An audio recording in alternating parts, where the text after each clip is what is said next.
দুঃখজনক ঘটনা এটাই যে আমাদের রাজ্যের কোষাগারে এই অর্থবর্ষে যখন 32,000 কোটি টাকা রাজস্ব জমা পড়ছে, তখন বিগত বামফ্রন্ট সরকারের চাপিয়ে দেওয়া 2 লক্ষ কোটি টাকার বিপুল ঋণের কারণে রিজার্ভ ব্যাংক সরাসরি কেটে নিচ্ছে 25,000 কোটি টাকারও বেশি।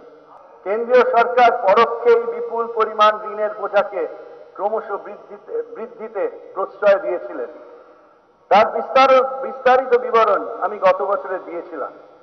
মাননীয় অধ্যক্ষ মহাশয়, এটা আরো দুঃখজনক যে মাননীয় মুখ্যমন্ত্রী আমি কেন্দ্রীয় সরকারের সঙ্গে উচ্চতম পর্যায়ে কমপক্ষে 10টি মিটিং করেছি যাতে পশ্চিমবঙ্গের জনতার স্বার্থে এই ঋণের ফাঁদ থেকে মুক্তির উপায় বের করা যায়, কিন্তু কিছুই হয়নি।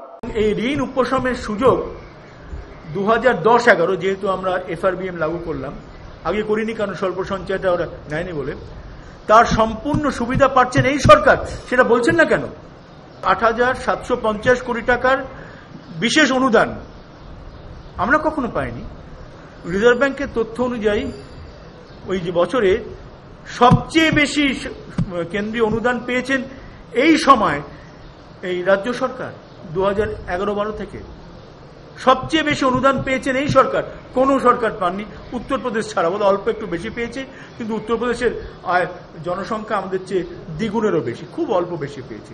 কোন রাজ্য পায়নি, মানে বিহার নয়, মহারাষ্ট্র নয়, অন্য পিছিয়ে পড়া কোন রাজ্য, এরাই তো পেয়েছেন। তিনি কতকগুলি রাজনৈতিক বক্তব্য বাজেটে তুলে ধরেছেন যা অত্যন্ত বেদনার এবং আমরা প্রতিবাদ করি। 1987 সালে 15ই মে ডক্টর অসীম দাশগুপ্ত অর্থমন্ত্রীর দায়িত্ব নিয়ে শূন্য ঘাটতি বাজেট, জিরো ডেফিসিট বাজেট প্রথম পেশ করে 2011 চলে যাওয়ার মুহূর্ত অবধি যেমন তিনি কেন্দ্র বিরোধী জিগির তুলেছিলেন, আমরা অবাক হয়ে দেখলাম ডক্টর অমিত মিত্র তিনিও কেন্দ্র বিরোধী জিগির তুলে কেন্দ্রের বিরুদ্ধে একটা রাজনৈতিক লড়াইয়ের ডাক দিয়েছেন।